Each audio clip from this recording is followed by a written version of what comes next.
The sky above Earth had changed. Jake Morrison stood at the window of the space station and looked down at his home planet. The beautiful blue atmosphere he remembered from his childhood was gone. Now, everything looked orange and sick. The clouds moved slowly across the continents, carrying poison with them. Jake was a commander in the Earth Defense Force. He had spent 15 years protecting humanity from threats in space, but nothing had prepared him for this. The enemy was not attacking with weapons or bombs. They were killing Earth slowly, quietly, and legally. The Velcron had arrived 2 years ago. They were tall aliens with bodies that looked like insects, covered in crystal.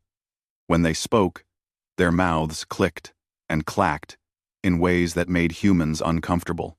Their ambassador, Zeke Thor, had come to the United Earth Council with promises of friendship and trade. The Velcron wanted to mine asteroids in Earth's solar system.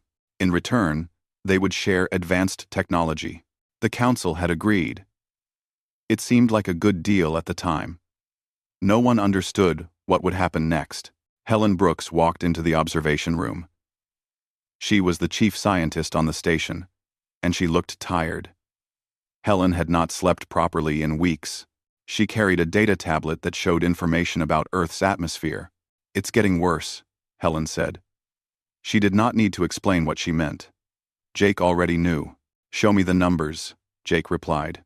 Helen activated a hologram that filled the space between them.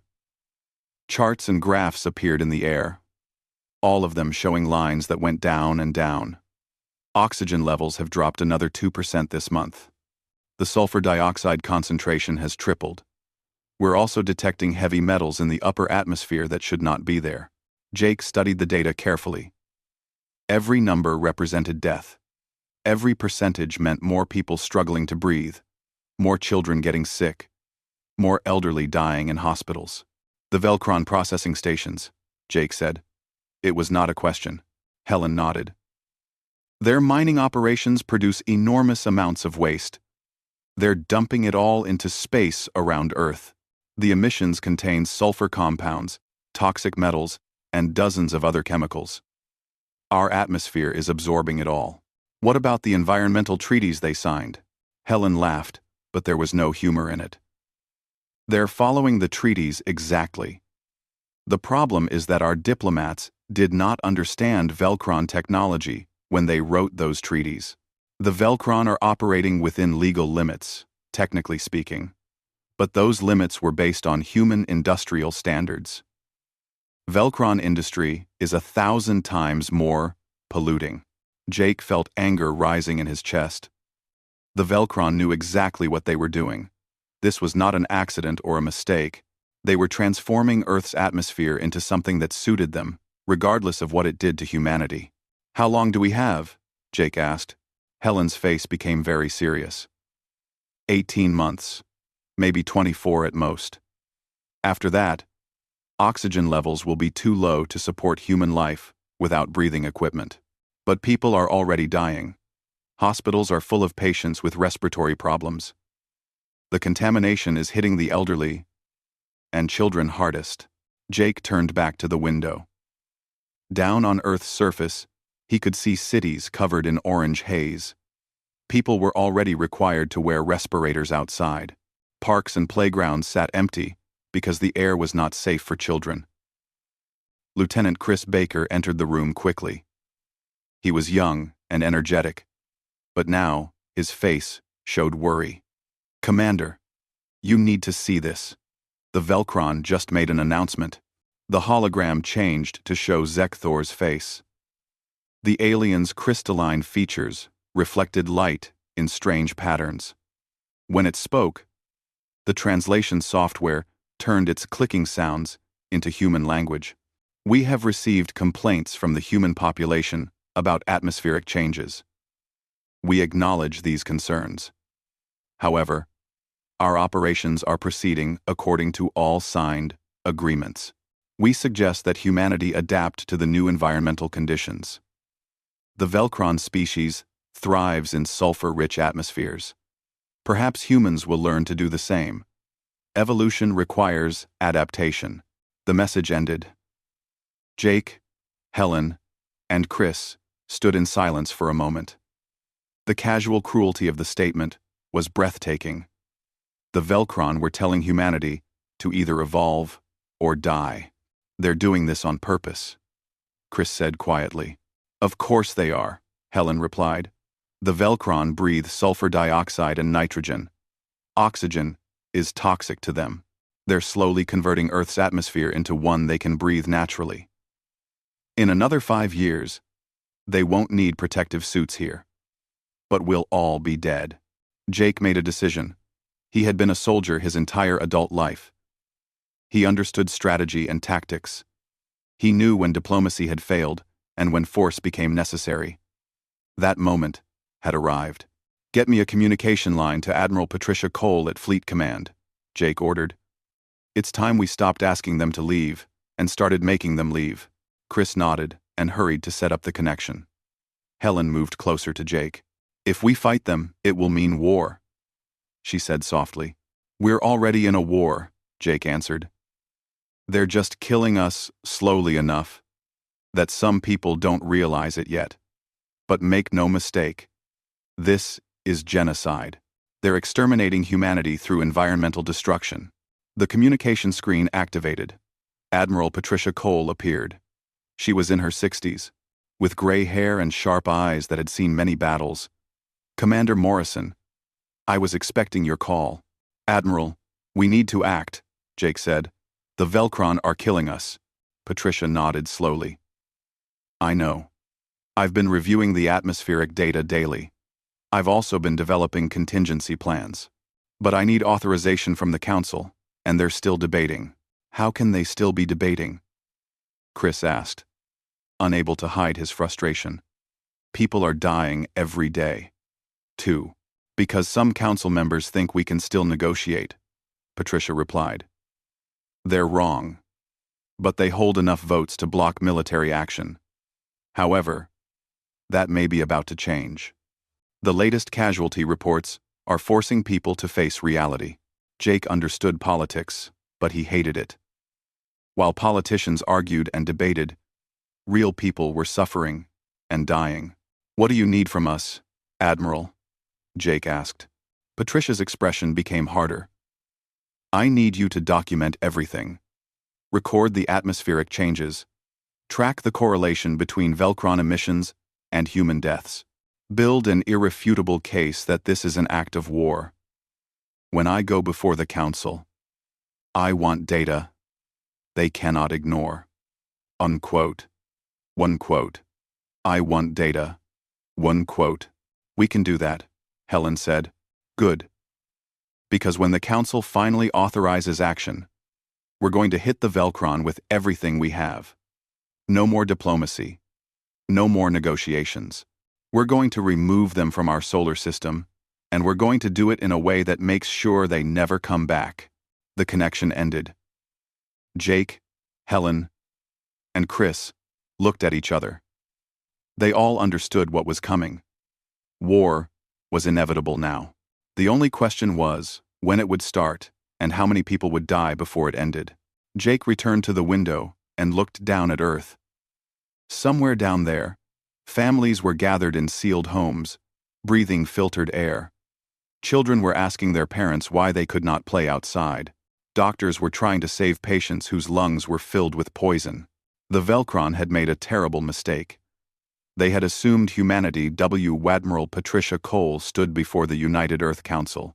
The chamber was located deep underground in the Swiss mountains, where the air was still clean. Representatives from every nation sat in a circular arrangement, their faces illuminated by screens showing data from around the world. Patricia had prepared for this moment for weeks. She wore her dress uniform, every medal earned through decades of service displayed on her chest. But she was not here to impress anyone with her accomplishments. She was here to save humanity. Members of the Council. Patricia began, her voice clear and strong. I am here to request authorization for military action against the Velcron presence in Earth's orbital space. Chairman Liu Wei leaned forward in his seat. He was an older man who had always preferred diplomacy to violence. Admiral, we have already discussed this matter extensively. Many council members believe we should continue negotiations. Negotiations have failed, Patricia replied. The Velcron have rejected every proposal we've made. They refuse to reduce their emissions. They refuse to relocate their processing stations. They refuse to accept any responsibility for the damage they're causing. She activated a holographic display that filled the center of the chamber.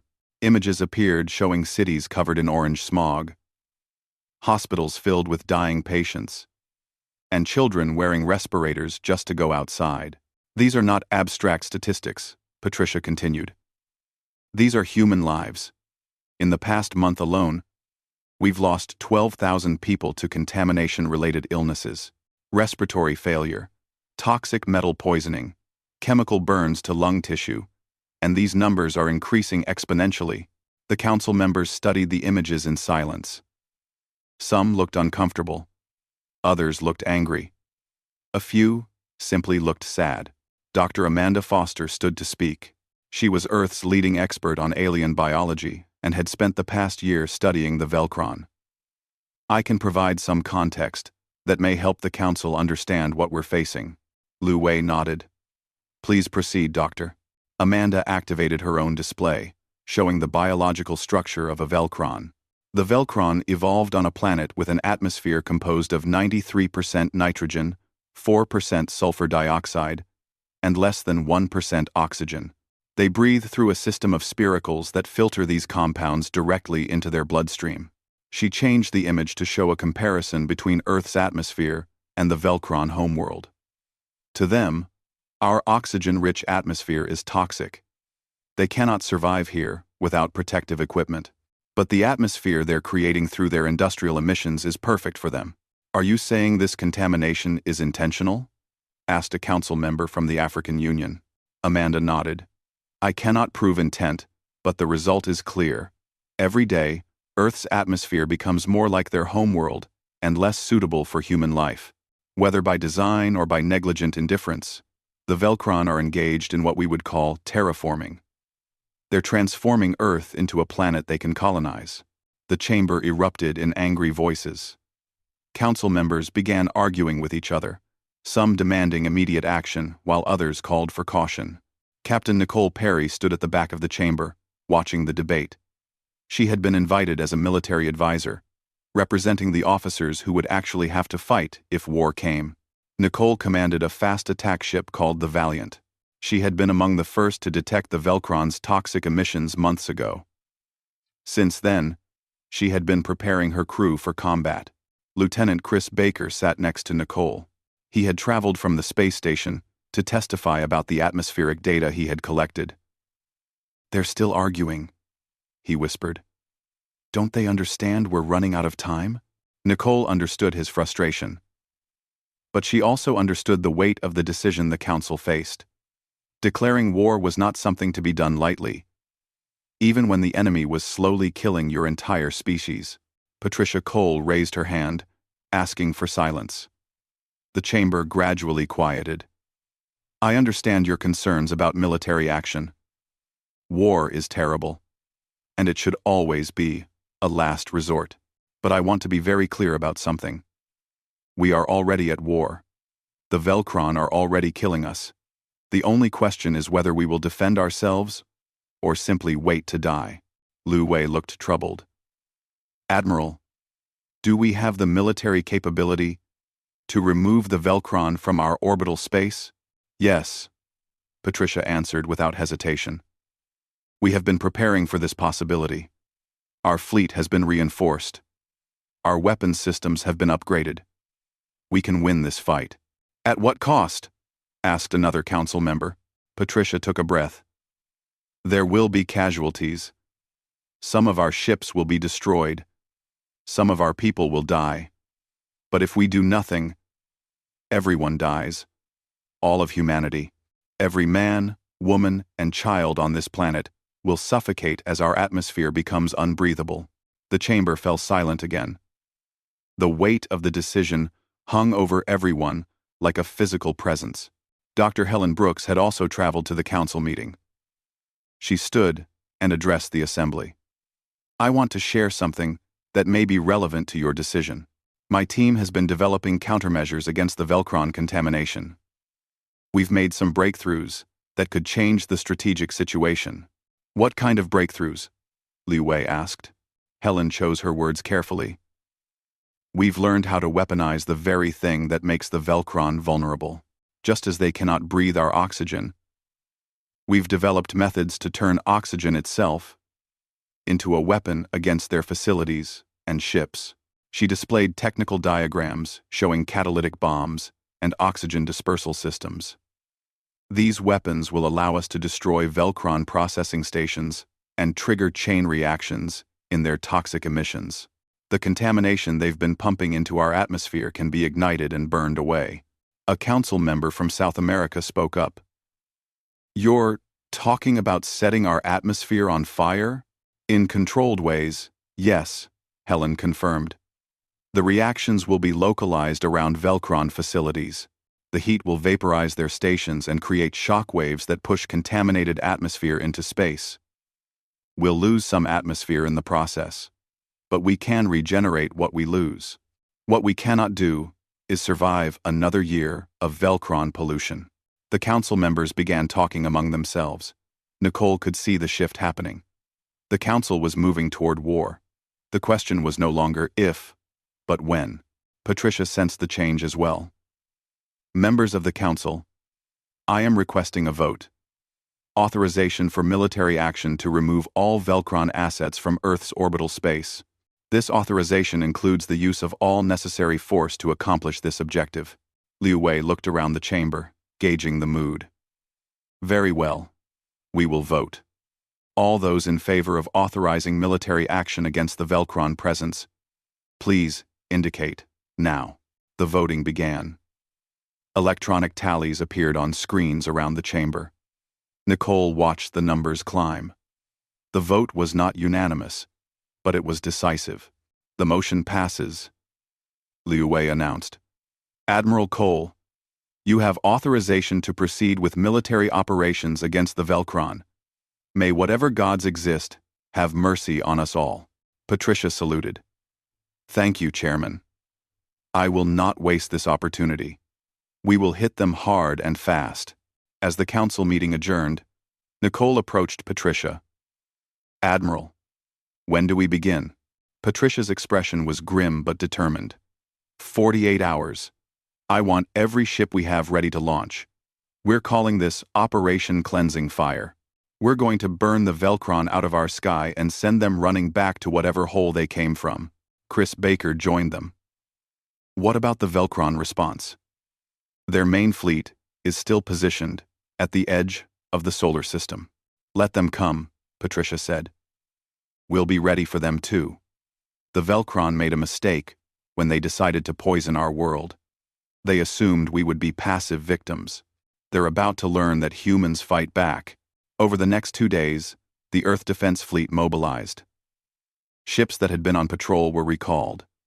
Crews were briefed on their missions. Weapons were loaded and systems checked. Everyone knew what was at stake. Jake Morrison coordinated the operation from his space station. He worked with Helen and her scientific team to identify priority targets. Every Velcron processing station was marked for destruction. Every ship that supported those stations was designated as hostile. Nicole Perry prepared her crew aboard the Valiant. She gathered them in the mess hall and spoke honestly about what was coming. We're going to war. Some of us may not come back, but we're fighting for something bigger than ourselves. We're fighting for Earth. We're fighting for every person down there who cannot breathe clean air. We're fighting for the future. Her crew responded with determination. They were ready. Chris Baker returned to his bomber squadron. He had volunteered to fly one of the attack ships that would deliver Helen's catalytic weapons directly to the Velcron stations. The Earth Defense Fleet waited in the shadow of the moon. Captain Nicole Perry stood on the bridge of her ship, the Valiant, watching the countdown timer. 20 minutes until the attack began. Around her, the bridge crew worked quietly, checking systems and preparing weapons. Nicole had been in combat before, but never anything like this. Previous battles had been against pirates or rogue military groups. Small conflicts that ended quickly. This was different. This was total war against an alien species that had the power to destroy Earth. All weapons ready, Captain, her tactical officer reported. Targeting solutions locked on processing station Zeta-7. Nicole nodded. Zeta-7 was one of the largest Velcron facilities, a massive structure that processed asteroid metals and dumped toxic waste into space. Intelligence estimated 200 Velcron workers were aboard at any given time. In 20 minutes, all of them would be dead. The thought troubled her, but not enough to change her mind. The Velcron had killed thousands of humans already.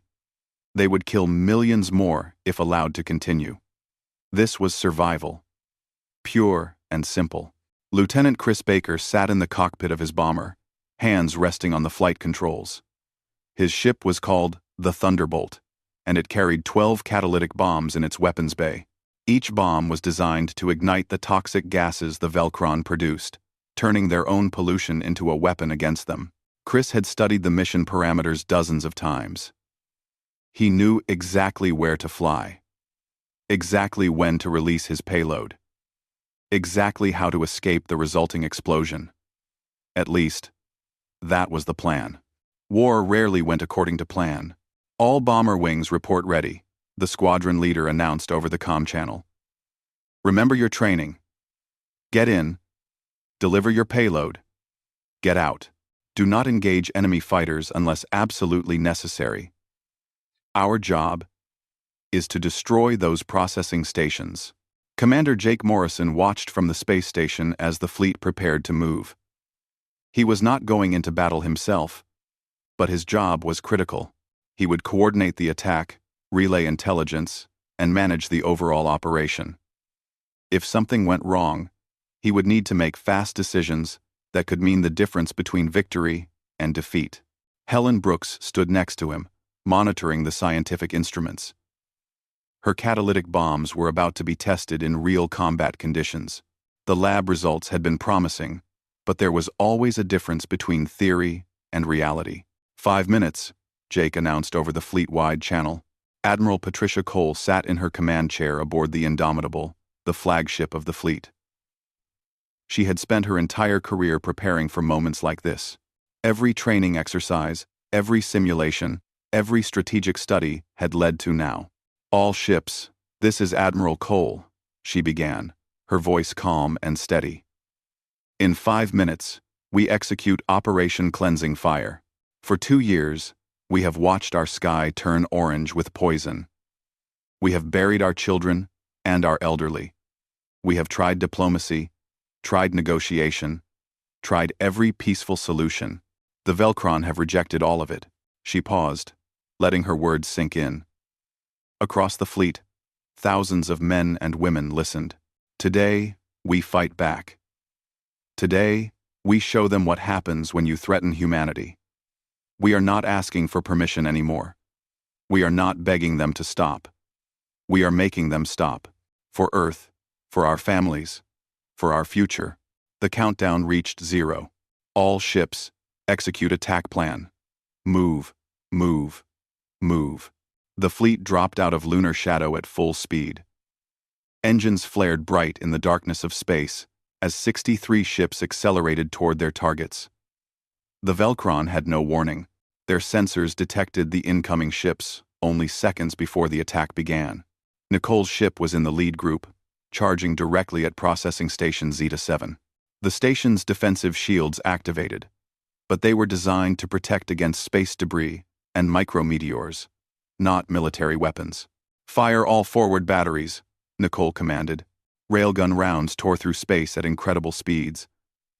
They slammed into the Velcron shields, overloading them in seconds.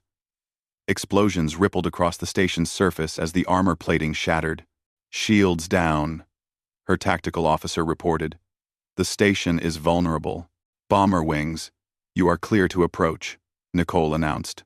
All fighters, provide cover. Chris Baker's squadron dove toward the damaged station. Velcron defensive turrets came online, firing energy beams at the incoming bombers. One of Chris's wingmates took a hit and spun out of control, tumbling into space. Stay focused, the squadron leader ordered. Maintain formation. Chris gripped his controls tighter and flew through the enemy fire. His targeting computer locked onto the station's exhaust vents, where toxic gases poured out into space. That was where the bombs needed to go.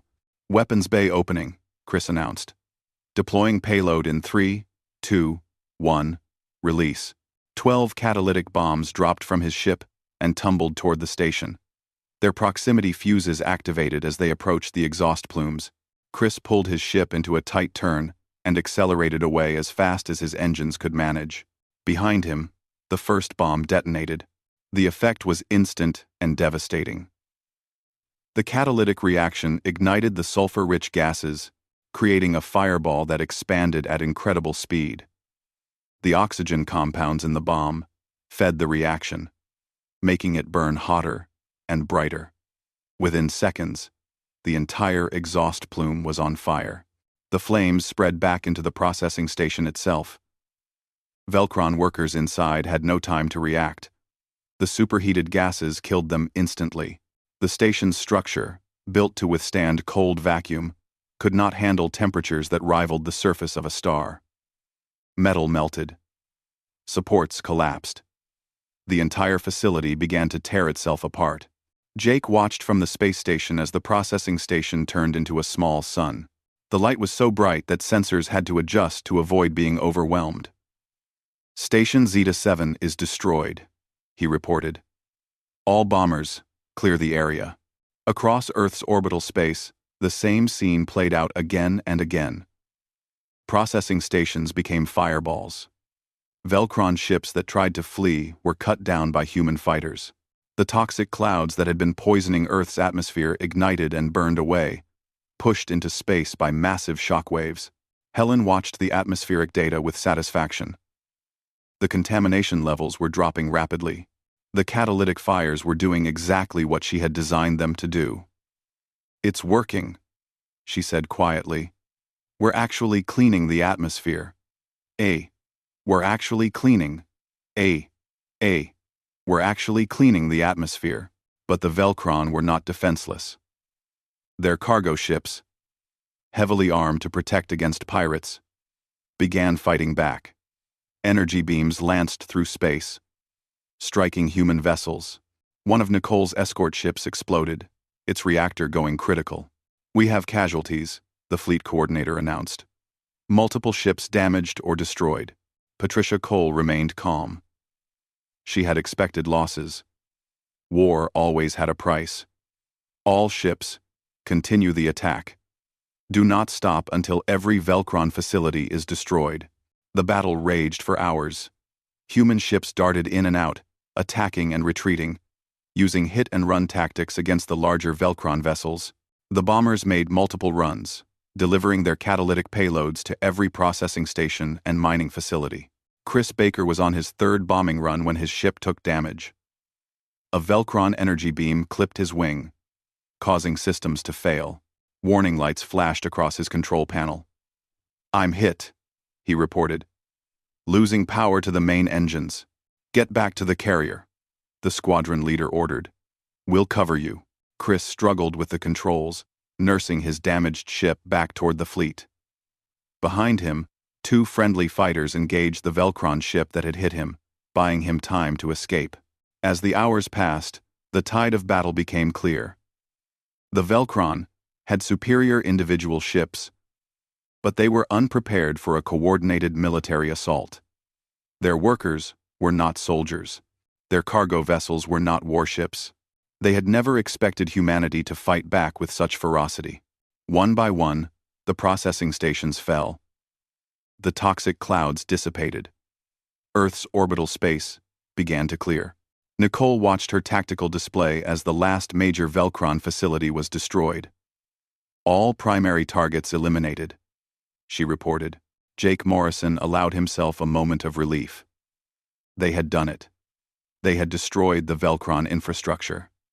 Earth's atmosphere would begin to heal. But Helen's sensors detected something new. "Jake, we have a problem. I'm picking up massive energy signatures at the edge of the solar system. Something big is coming." Jake's relief vanished. He knew what it was. The Velcron main fleet. They're responding to our attack. Patricia Cole received the same report on the Indomitable. She had expected this too. The Velcron would not abandon their investment in Earth's solar system without a fight. Their main battle fleet, stationed at the outer planets, would arrive within hours. All ships, this is the Admiral, Patricia announced. Phase 1 is complete. Well done, everyone. But the battle is not over. The Velcron main fleet is inbound. We estimate 72 capital ships, including at least one Dreadnought-class vessel. Return to defensive positions around Earth. Resupply and repair as quickly as possible. We need to be ready when they arrive. Nicole guided her damaged ship back toward the space station where repairs could be made. Her crew was exhausted. But they had won the first engagement. That was something.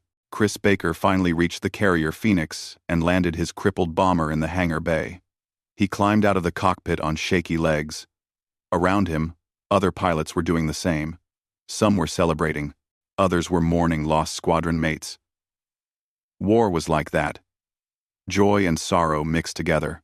Helen continued monitoring Earth's atmosphere. The improvement was dramatic. Oxygen levels were already rising. The orange haze was fading. For the first time in months, she could see blue sky in some regions. But the celebration was premature.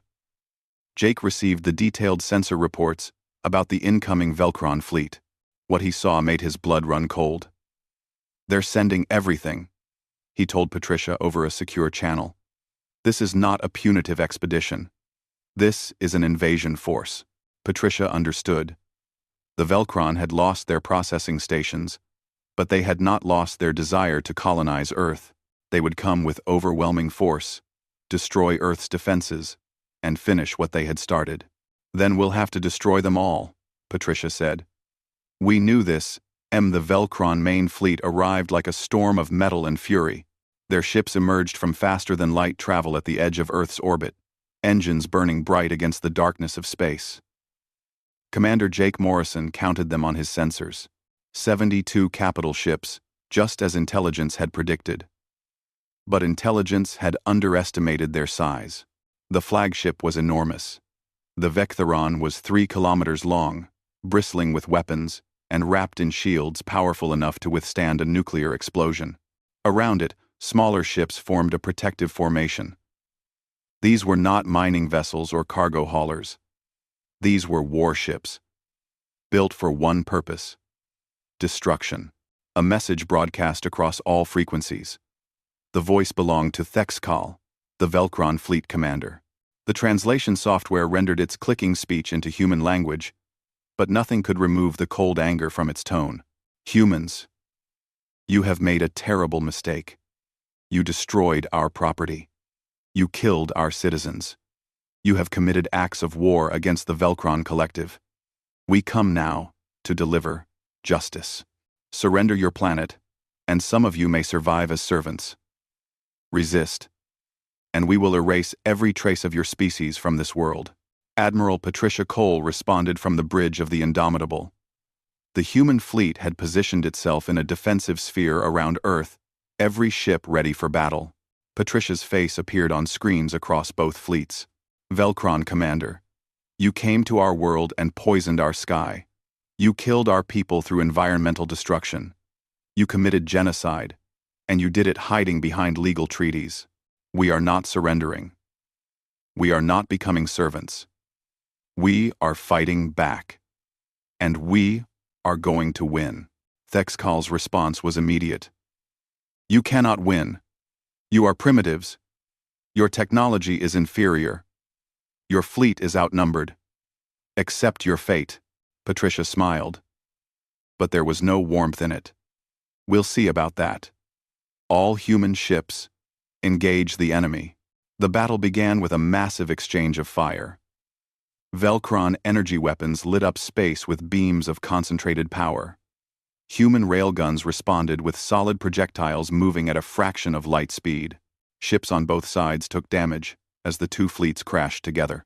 Captain Nicole Perry commanded her ship, the Valiant, in a high-speed attack run against one of the Velcron cruisers. Her tactical officer had identified a weakness in their shield configuration. If she could hit them at just the right angle, she could penetrate their defenses. All power to forward shields, Nicole ordered. Arm the special payload. Her weapons officer looked confused. Captain, what special payload? Nicole had been briefed on the new weapons just hours before the battle. Doctor, Helen Brooks had developed something revolutionary. Something that would change the nature of the fight. The oxygen missiles. Arm them now. The weapons officer quickly complied. The missiles were unlike anything in the human arsenal. They did not carry explosives or nuclear warheads. Instead, they carried compressed oxygen in a specialized coating that would stick to enemy hulls. Firing now, Nicole announced. 12 missiles launched from the Valiant's tubes. They spiraled through space, avoiding Velcron point defense fire through random evasive maneuvers. When they struck the cruiser's hull, they exploded in clouds of sticky oxygen compound that coated the ship's surface. What are these primitives doing?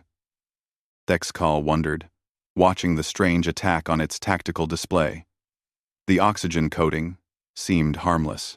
It did not penetrate shields or damage armor. Ignore these weapons. Focus on their larger ships. But Thexcal did not understand what was coming next. Lieutenant Chris Baker led a squadron of bombers equipped with incendiary rounds. These were simple weapons, designed to burn hot and bright. Normally, they would be useless against a starship's armor, but combined with the oxygen coating, they became something terrible. Target the cruiser Nicole just hit. Chris ordered his squadron. Fire incendiaries on my mark.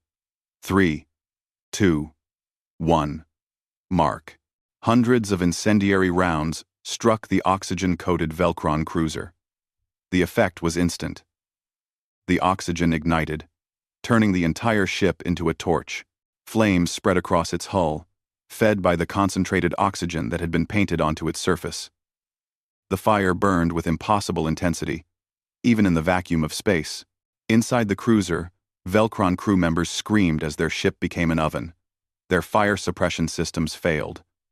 The oxygen fire burned through internal compartments. Those who tried to escape in pods found that their suits could not protect them from the heat. The cruiser exploded, its reactor overheating and going critical. The fireball was visible from Earth's surface. Jake Morrison watched from his space station as the human fleet executed the same attack pattern against ship after ship, oxygen coating followed by incendiary fire. The Velcron fleet, designed to fight conventional space battles, had no defense against this combination. It's working, Helen said, monitoring the battle data. The oxygen bombardment is overwhelming their defenses. They cannot adapt fast enough, but the Velcron had numbers on their side. For every ship Earth destroyed, 2 more pressed forward. Human vessels began to fall. The destroyer, Lightning, took multiple hits and broke apart. The frigate Courage lost its engines and drifted helplessly until a Velcron beam cut it in half. Patricia Cole watched her fleet die around her. The casualty reports came in steadily. Good people, brave people, dying to protect their home. But she could not afford to show emotion. She needed to stay focused. Deploy the Prometheus package, Patricia ordered. This was the weapon Helen had been most secretive about. 3 specialized missile pods launched from hidden positions on Earth's surface. They moved into position around the Vectheron, the massive Velcron flagship. Thexcal noticed them immediately. What are these new weapons? Destroy them before they can attack. Velcron point defense systems opened fire, but the pods were heavily armored. They absorbed the damage and continued their approach. When they reached their designated positions, they activated. Pure oxygen began pouring out of the pods at an incredible rate. They were creating an artificial atmosphere in space, a cloud of concentrated oxygen that surrounded the Vectheron on all sides. The cloud grew denser and denser, fed by the pod's massive reserves. This is meaningless, Thexcal declared. Oxygen cannot harm us. Our shields protect us. But Thexcal did not understand the trap it was in. The oxygen cloud was not meant to penetrate the shields. It was meant to surround them. Patricia gave the order. All ships, fire every incendiary weapon you have at the oxygen cloud. Maximum dispersion pattern. All the maximum dispersion pattern. The human fleet obeyed. Thousands of incendiary rounds, missiles, and explosive shells converged on the cloud. When they ignited it, the result was beyond anything anyone had imagined. The oxygen cloud became a fireball that rivaled a small star. The pure oxygen fed the flames until they burned at temperatures exceeding 30,000 degrees. The Vectheron's shields trapped the heat inside, creating a furnace around the ship. Dexcal realized its mistake too late. Deactivate shields. We must release the heat. But the shield generators could not be shut down quickly enough. The intense heat began cooking the ship from the outside in. Metal turned to liquid. Electronic systems failed. The Velcron crew, with their crystalline exoskeletons, found themselves in an environment that exceeded their physiology's limits. Dexcal's final transmission was a scream of rage and pain. Then, the Vectheron's reactor breached, and the flagship exploded in a blast that could be seen from Mars. The destruction of their flagship broke the Velcron fleet's cohesion. Ships began to scatter, their formation falling apart. Some tried to flee. Others continued to fight, but without coordination or leadership. Nicole pressed her attack, hunting down Velcron vessels one by one. Chris Baker's bomber squadron delivered the final blow to several cruisers. All across the battlefield, human ships fought with a ferocity born of desperation. The Velcron had come to destroy Earth. Instead, they found themselves burning in fires created from the very element that Earth's children breathed. The irony was not lost on anyone. After 6 hours of continuous combat, the Velcron fleet began its retreat. The surviving ships activated their faster-than-light drives and fled the solar system, leaving behind debris and bodies. Patricia Cole watched them go. She had won, but the cost had been terrible. 23 human ships destroyed, thousands of personnel killed. The victory felt hollow. Should we pursue? Her tactical officer asked. Patricia shook her head. No. Let them go. Let them carry the message back to their collective. Earth is not defenseless. We will not be conquered. Anyone who tries will burn. Jake Morrison received the final casualty reports. He read each name carefully, committing them to memory. These people had died defending their home. They deserved to be remembered. Thank you, two people. They had thrive.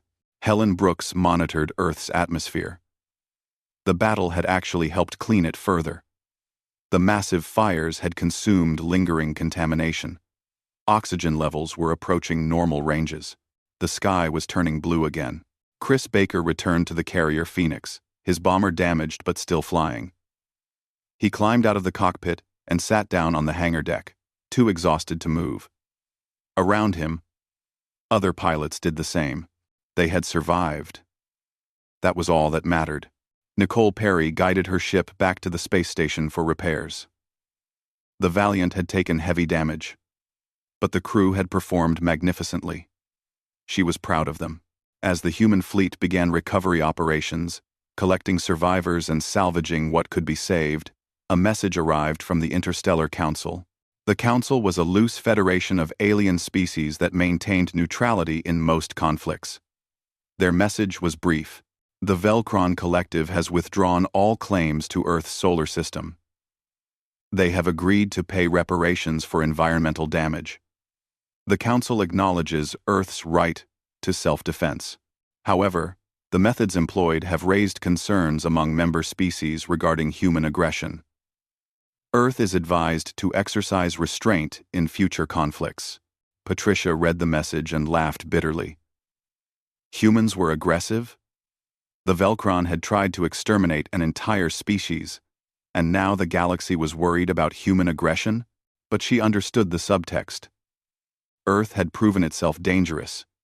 The galaxy had taken notice. Some species would see Earth as a potential ally. Others would see humanity as a threat. The political landscape had changed forever. Jake Morrison stood at his observation window, looking down at Earth. The orange haze was almost completely gone. Blue sky stretched across continents. Soon, people would be able to breathe without respirators. Children would play outside again. They had won. Earth was safe. But humanity had changed. They had learned. 3 months after the battle, Commander Jake Morrison stood in the same observation window, where this had all begun. But everything had changed. The sky below was blue again. Real blue. Not the sick orange color that had haunted his nightmares. White clouds drifted across oceans that sparkled in the sunlight. Earth looked healthy again, but Jake felt different. He had been promoted to captain and given command of the rebuilt space station. The station had been renamed Unity Station, a symbol of how humanity had come together to fight a common threat. The old name, Olympus, seemed too proud now, too arrogant. The war had taught them humility, along with strength. Dr. Helen Brooks walked into the observation room carrying 2 cups of coffee. She handed one to Jake and stood next to him, both of them watching Earth turn slowly below. The final atmospheric report came in this morning, Helen said quietly. Oxygen levels are back to 99% of pre-contamination levels. Sulfur dioxide is almost completely gone. We did it, Jake. We saved the planet. Jake nodded but did not smile. At what cost? Helen knew what he meant. The official casualty count had been released last week. 4,237 human military personnel killed in action. Another 12,000 civilians who had died from contamination-related illnesses during the conflict. And on the Velcron side, estimates ranged from 40 to 50,000 deaths. War always has a cost, Helen said. But the alternative was extinction. Every human on Earth would have died if we had done nothing. I know, Jake replied. But knowing it was necessary does not make it easier to live with. Captain Nicole Perry was down on Earth for the first time in 8 months. She walked through a park in Colorado, breathing air that did not require a respirator. Children played on swings and slides, their laughter filling the air.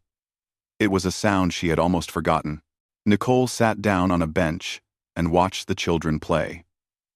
One little girl reminded her of her niece, who had died during the contamination. The memory hurt, but Nicole found comfort in knowing that other children would not suffer the same fate. Her tablet buzzed with a message. It was from the Interstellar Council.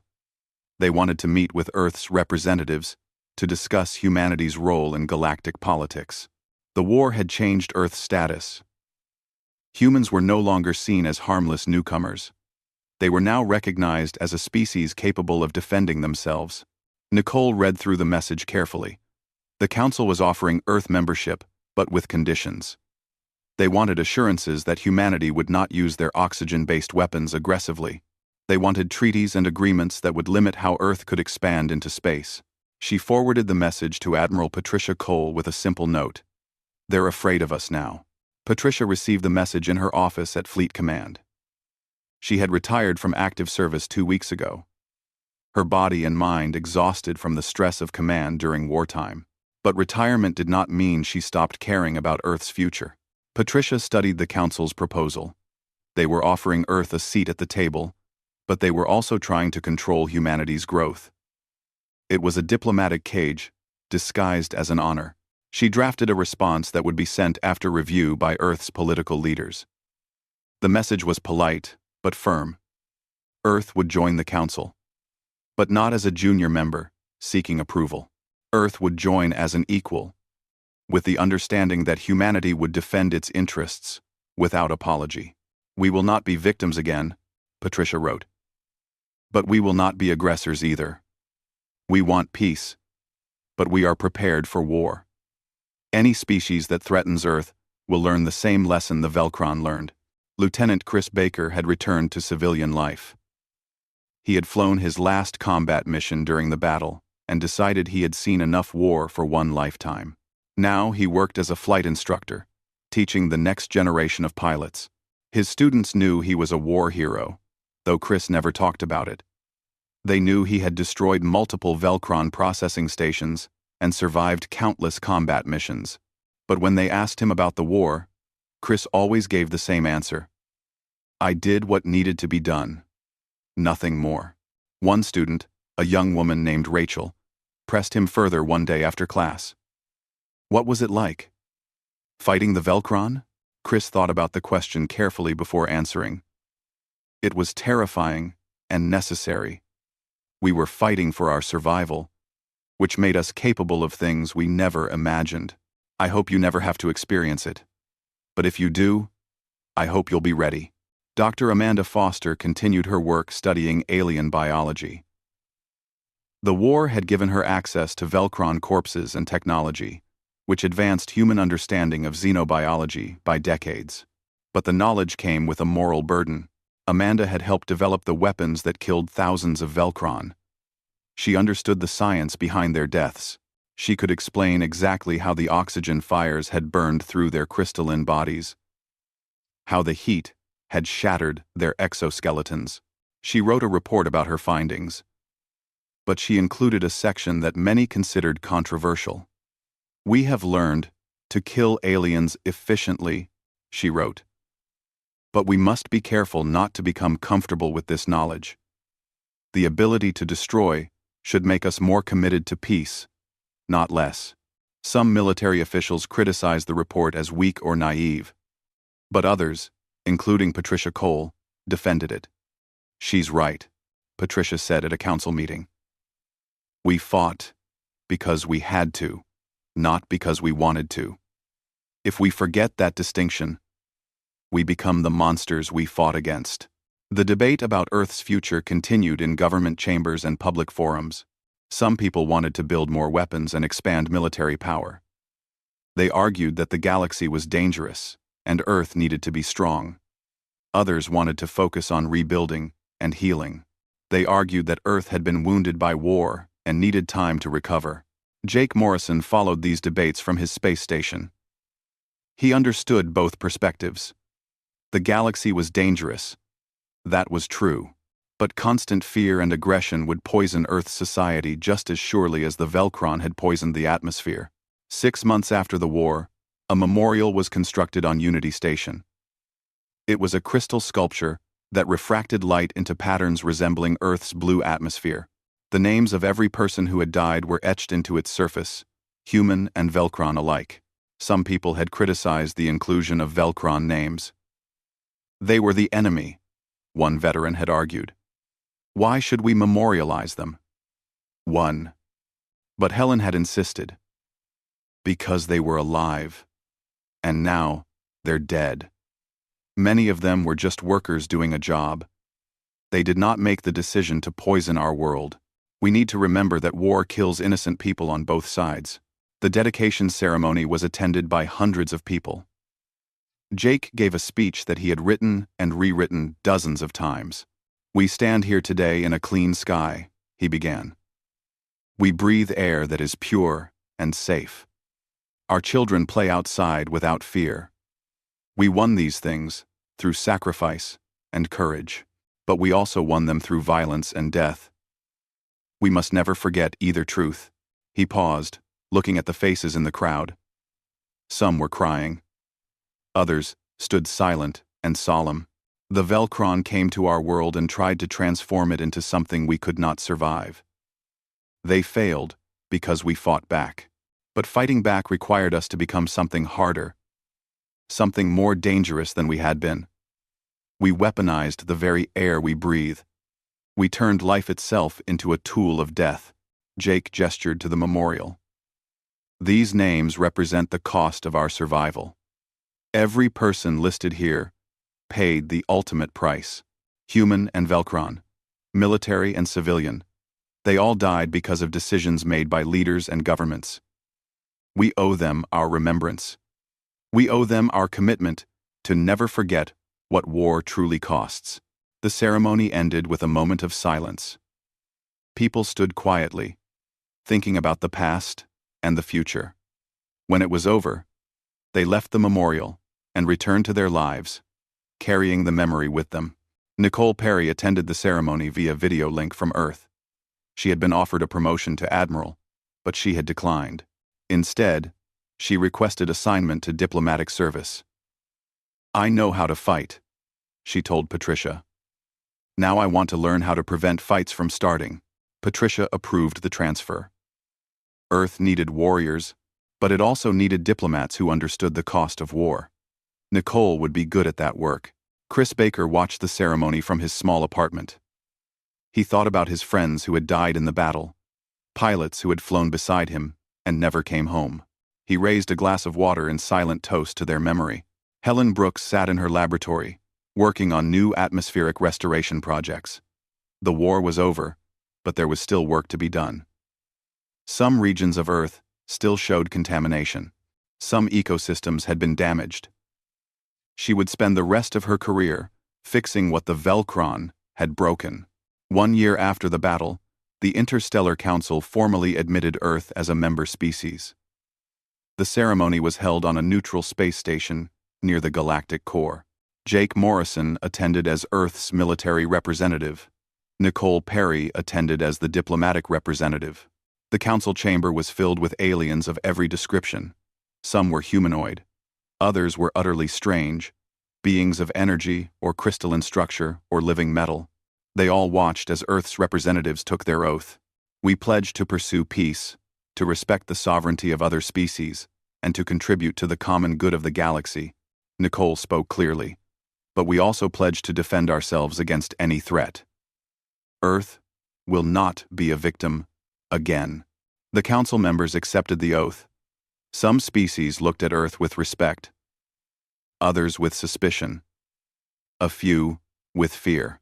After the ceremony, an ambassador from a species called the Threen approached Nicole. The Threen were reptilian beings known for their military strength. The ambassador spoke through a translator device. "Your species impressed us with your defense against the Velcron. You fought with creativity and ferocity. We would be interested in establishing military cooperation agreements." Nicole smiled politely. "Earth is interested in trade and cultural exchange first. Military cooperation can be discussed later, if at all." The Threen ambassador seemed surprised but nodded respectfully. "You are wise to prioritize peace. But know that if you ever need allies in war, the Threen remember those who fight well."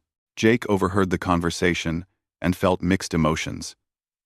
Earth had gained respect through violence.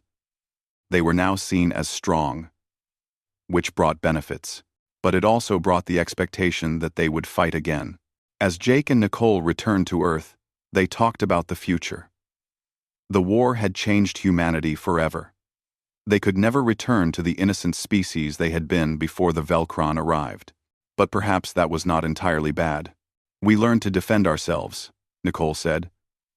"We learned that we can survive against superior technology. We learned that humans, when threatened, are incredibly dangerous."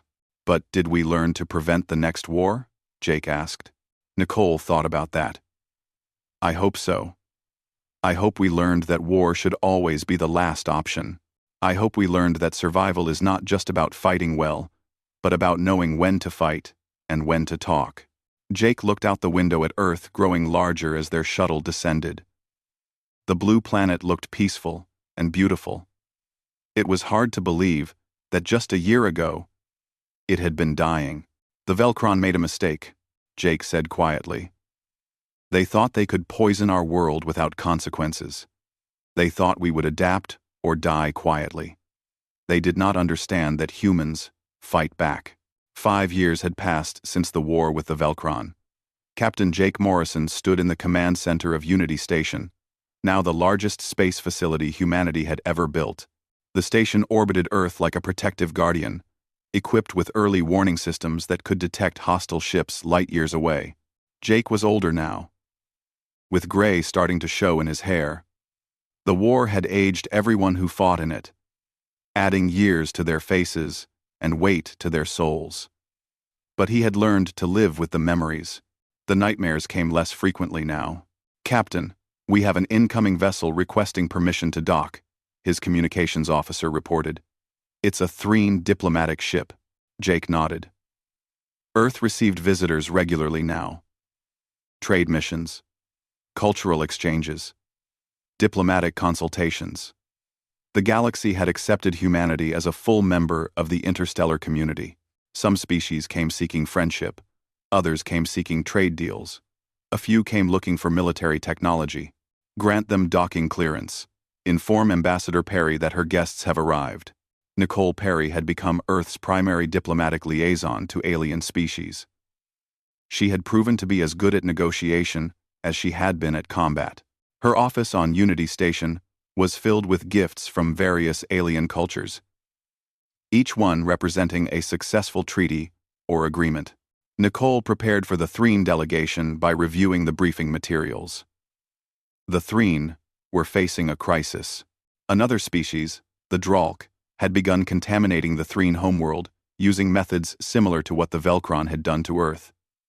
The Threen wanted to purchase Earth's oxygen-based weapons. The request had sparked intense debate on Earth. Some people argued that selling the weapons would help an ally and generate revenue. Others argued that spreading such powerful technology would make the galaxy more dangerous for everyone. Nicole had her own opinion, but she would listen to the Threen first.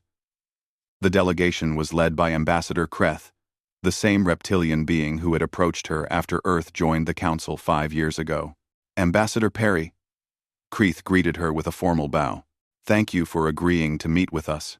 Ambassador Kreeth. Welcome to Unity Station. Please. Sit. They sat across from each other in Nicole's office.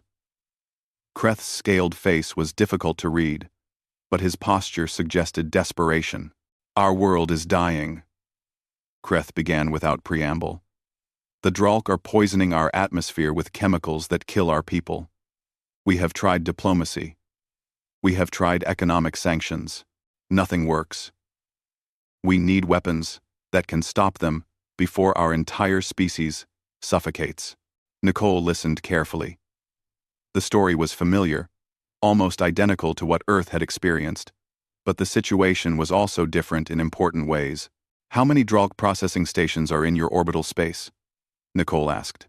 37, Kreth replied. We have the military capability to destroy them, but the Dralk have threatened total war if we attack. Their main fleet is larger than ours. We would lose a direct conflict. Nicole understood the problem.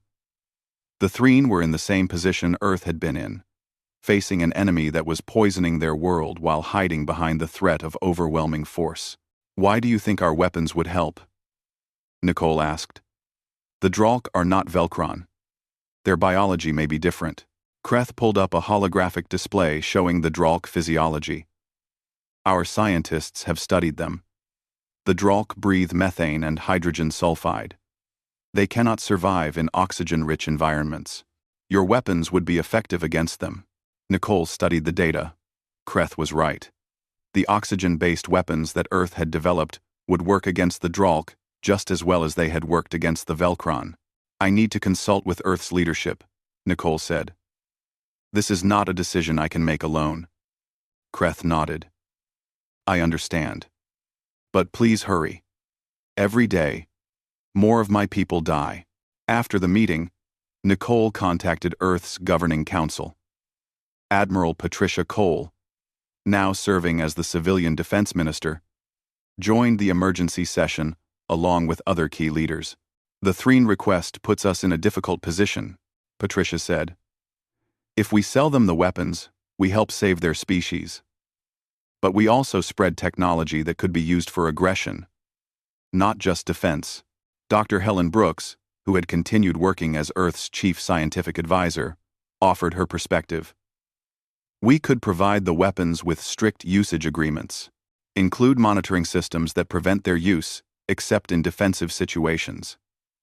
Make the Threen accountable for how the weapons are deployed. Dr. Amanda Foster disagreed. No monitoring system is perfect. Once we give this technology to another species, we lose control over it. What if the Threen use it to attack someone else? What if it falls into the wrong hands? We would be responsible for that. Jake Morrison attended the meeting via video link from Unity Station. I understand the concerns. he said. But I also remember what it felt like to watch Earth's sky turn orange while we waited for permission to defend ourselves. The Threen are facing the same situation. Do we have the right to deny them the tools they need to survive? The debate continued for hours.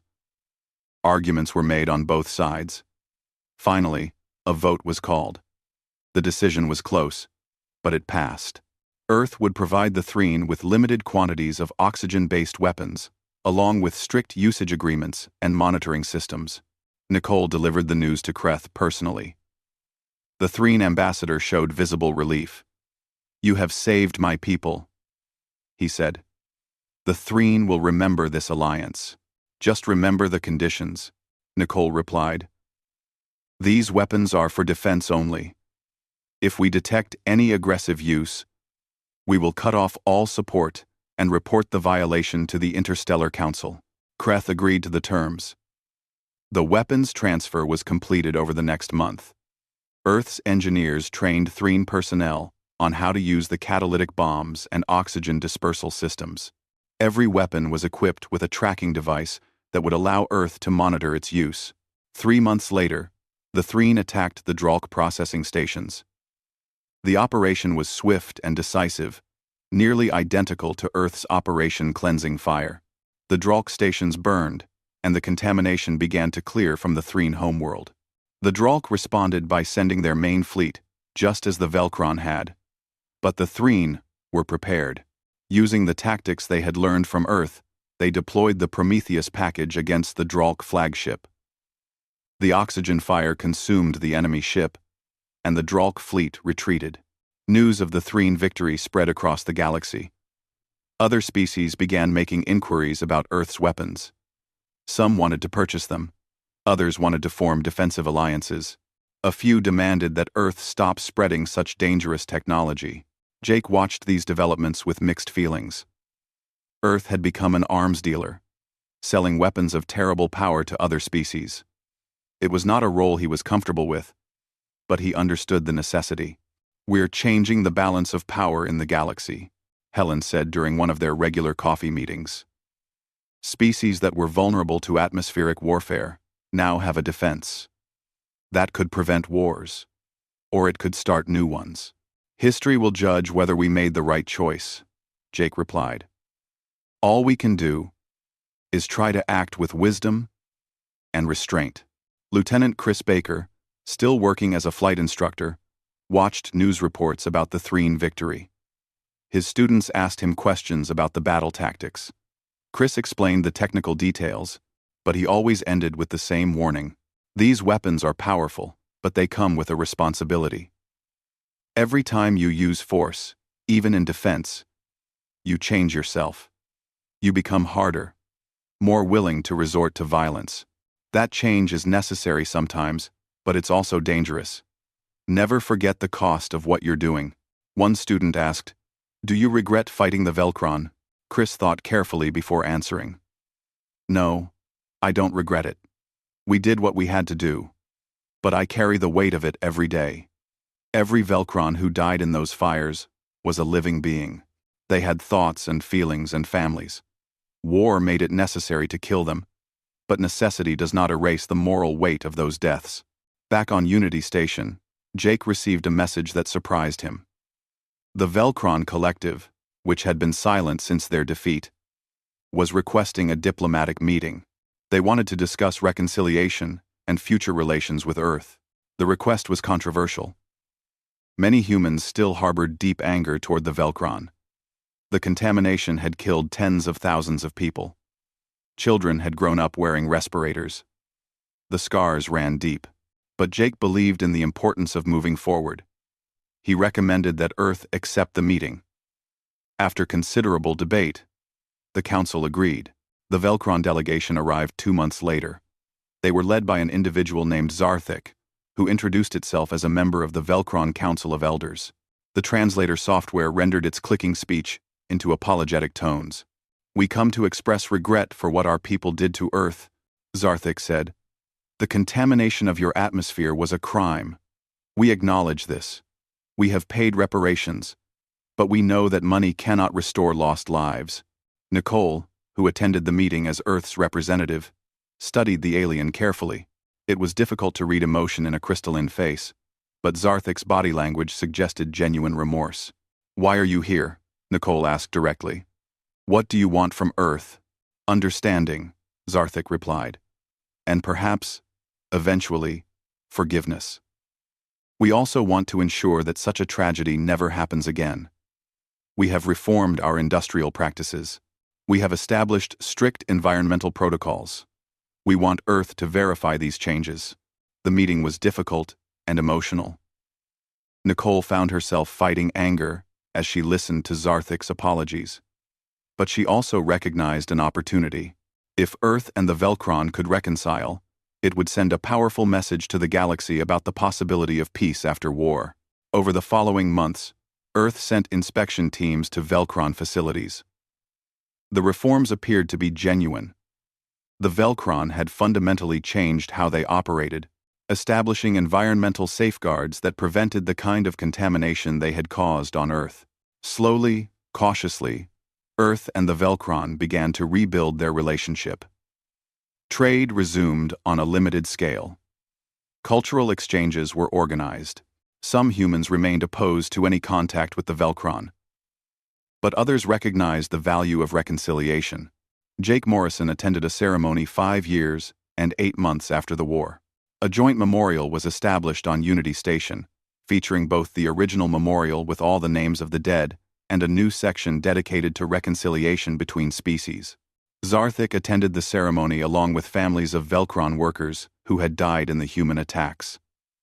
Human veterans stood alongside them, both groups honoring their dead and acknowledging the tragedy of war. "We were enemies," Jake said in his speech. "We killed each other. We caused terrible suffering on both sides. But we are here today to say that the past does not have to determine the future. We can learn from our mistakes. We can choose peace over continued hatred." Not everyone agreed with Jake's message. Some veterans walked out of the ceremony in protest. Some families of human victims refused to participate. The wounds were too deep for everyone to heal. But enough people stayed, enough people listened, that the message had power. Earth and the Velkron, who had fought a war of atmospheric destruction, were showing the galaxy that former enemies could find common ground. Patricia Cole, watching from Earth, felt a sense of cautious hope. The galaxy was still dangerous. There would be more conflicts, more threats to human survival.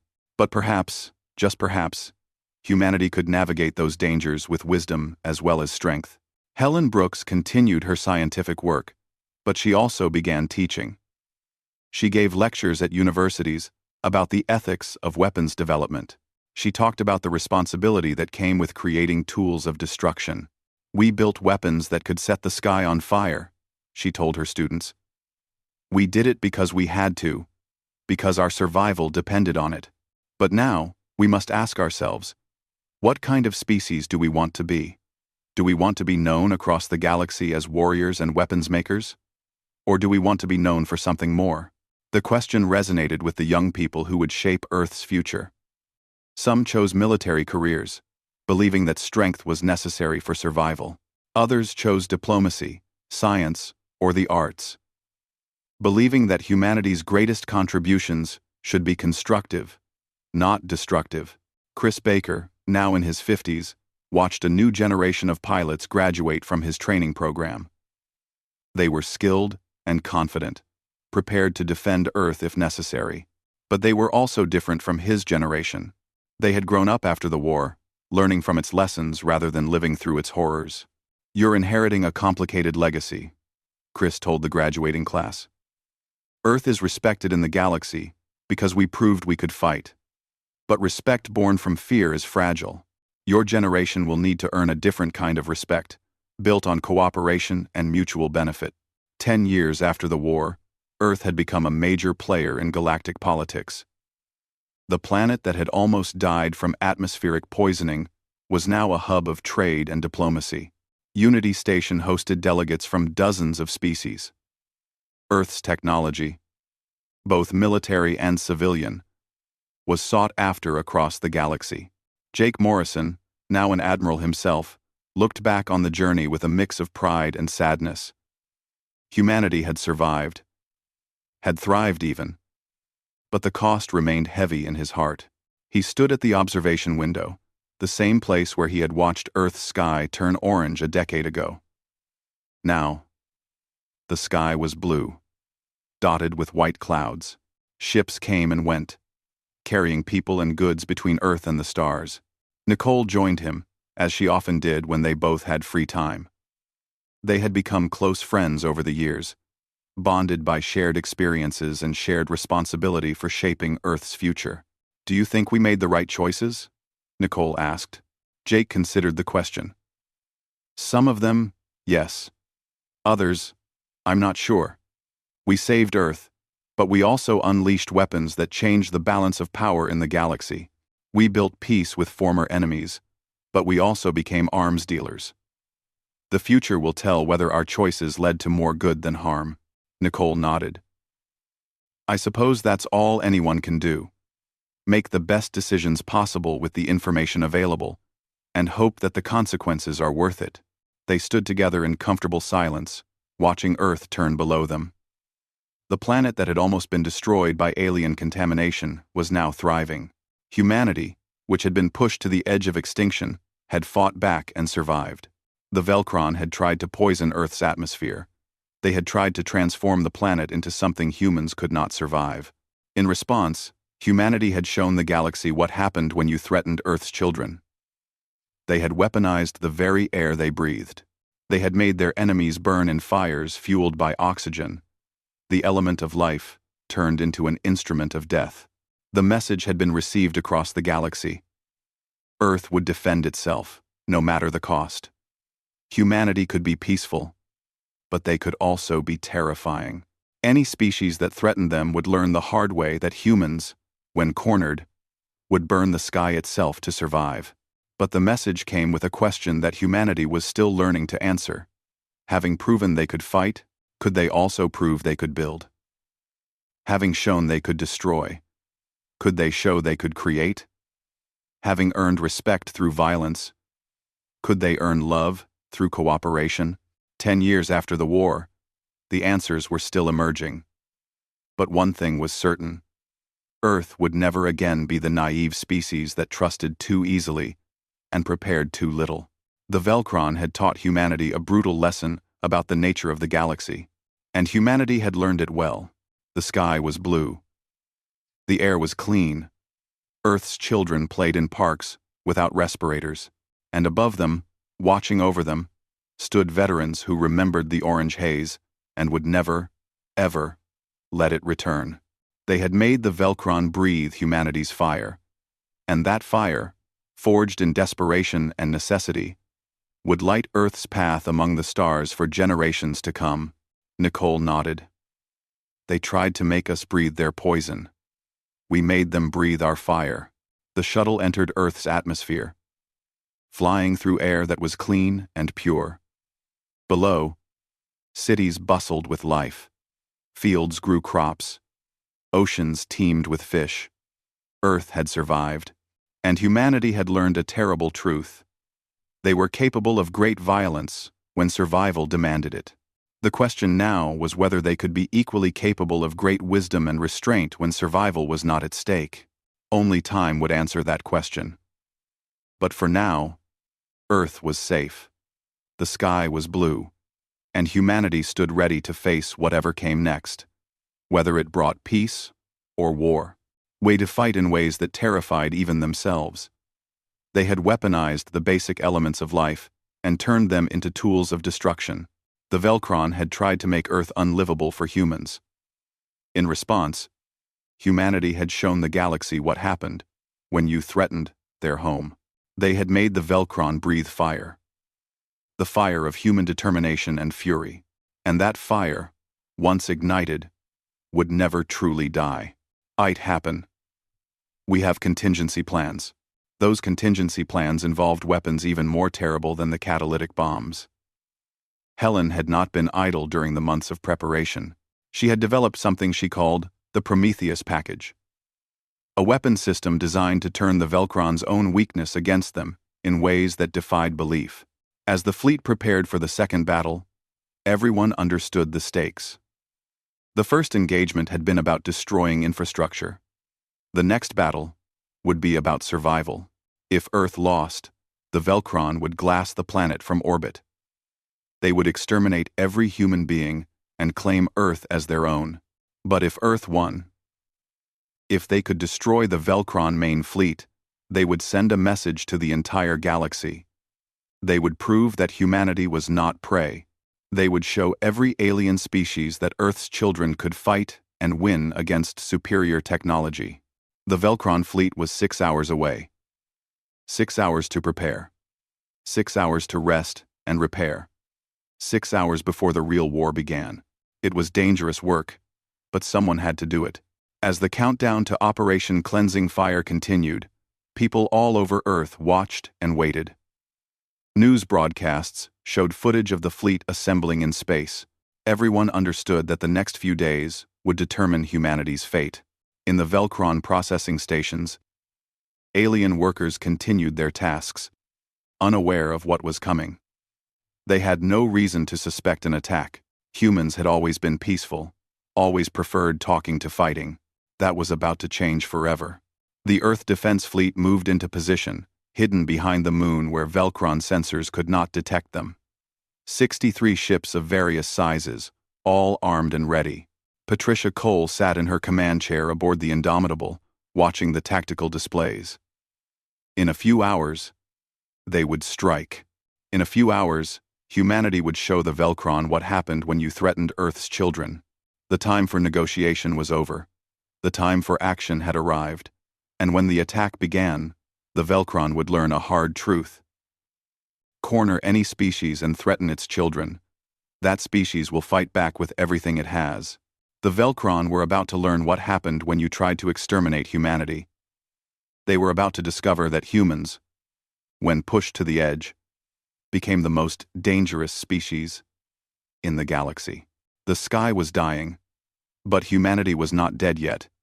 And soon, very soon, the Velcron would understand the price of their arrogance.